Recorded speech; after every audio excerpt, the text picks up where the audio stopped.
Hello guys, welcome to my YouTube channel. അപ്പോൾ ഞാൻ കുറേ നാളുകൾക്ക് ശേഷമാണ് ഒരു വീഡിയോ ഇടുന്നത്. കുറേ നാളുകൊണ്ട് എഡിറ്റ് ചെയ്യാനുള്ളൊരു മടി കാരണം എൻ്റെ ഡ്രാഫ്റ്റിൽ തന്നെ കിടന്നൊരു വീഡിയോ ആണിത്. ഞാനും അമൃതയും കൂടി എവിടേക്കാണ് പോകുന്നതെന്ന് വെച്ചാൽ നമ്മൾ നമ്മുടെ റായിഫ ടീച്ചറിൻ്റെ വീട്ടിലേക്ക് പോവുകയാണ്. ഞങ്ങൾ പോകുന്ന വഴി ഇർഫാനയുടെ വീടും കുറേ കാഴ്ചകളൊക്കെ കണ്ടാണ് പോയത്. ഇത് അമൃത കാണിച്ചെന്ന് എൻ്റെ പേരിലുള്ളൊരു സലൂണാണ്. കിളിമാനൂരിൽ നിന്ന് പള്ളിക്കൽ വരെ ഞങ്ങളൊരു പ്രൈവറ്റ് ബസ്സിലാണ് പോയത്. ബസ് ഇറങ്ങിയപ്പോൾ തന്നെ ടീച്ചർ ഏർപ്പാടാക്കിയ ഒരാൾ ഞങ്ങൾക്ക് വേണ്ടി വെയിറ്റ് ചെയ്യുന്നുണ്ടായിരുന്നു. ഞങ്ങൾ അവിടെ നിന്ന് പാല് ടീച്ചർ പറഞ്ഞതനുസരിച്ച് വാങ്ങിക്കൊണ്ടാണ് പോയത്. അങ്ങനെ ഞങ്ങൾ ടീച്ചറിൻ്റെ വീട്ടിലെത്തി. ഒരുപാട് ഓർക്കിഡൊക്കെ ഫ്രണ്ടിൽ തന്നെ ഉണ്ടായിരുന്നു. ടീച്ചർ ഒരു മികച്ച കർഷകയാണ്. ടീച്ചറിന് ഒരുപാട് അവാർഡുകളൊക്കെ കിട്ടിയിട്ടുണ്ട്. അതെല്ലാം വീട്ടിനകത്തുണ്ടായിരുന്നു.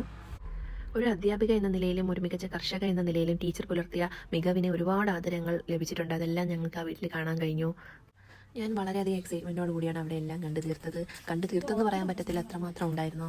മഞ്ഞൾ, ഇഞ്ചി, കുരുമുളക്, ഡ്രാഗൺ ഫ്രൂട്ടൊക്കെ ഒരുപാട് സ്ഥലത്ത് കൃഷി ചെയ്തിട്ടുണ്ടായിരുന്നു. അതുപോലെ തന്നെ ഓണം പ്രമാണിച്ചുള്ള ജമന്തി കൃഷി എല്ലാം ഞങ്ങൾ പോയ സമയത്തുണ്ടായിരുന്നു. കുറേ ഷോട്ടുകൾ എൻ്റെ നിന്ന് മിസ്സായി പോയി. ഇതെല്ലാം ടീച്ചറിൻ്റെ അവിടുത്തെ കാഴ്ചകളാണ്. ഞങ്ങളും നാസർ സാറും കൂടി ഇവിടെ എല്ലാം നടന്ന് കണ്ടു. ഞാനും അമൃതയും അൽഫിയായും അൽഫിയുടെ ബ്രദറും കൂടിയാണ് പോയത്. ഞങ്ങൾക്ക് വേണ്ടി ടീച്ചർ നല്ല ചിക്കൻ ബിരിയാണിയൊക്കെ വെച്ച് തന്നിട്ടുണ്ടായിരുന്നു. അതിനുശേഷം ഞങ്ങൾ എല്ലാവരും ഫുഡൊക്കെ കഴിച്ചിട്ട് നേരെ വിളവെടുക്കാനായിട്ടാണ് പോയത്. കുറച്ച് ജമന്തി പൂക്കൾ വിളവെടുത്തു. അതിനിടയിൽ മഴ വന്നു. ടീച്ചറിൻ്റെ ഒരു യൂട്യൂബ് ചാനൽ കൂടി തുടങ്ങിയതിന് ശേഷമാണ് ഞങ്ങൾ വീട്ടിലേക്ക് മടങ്ങിയത്.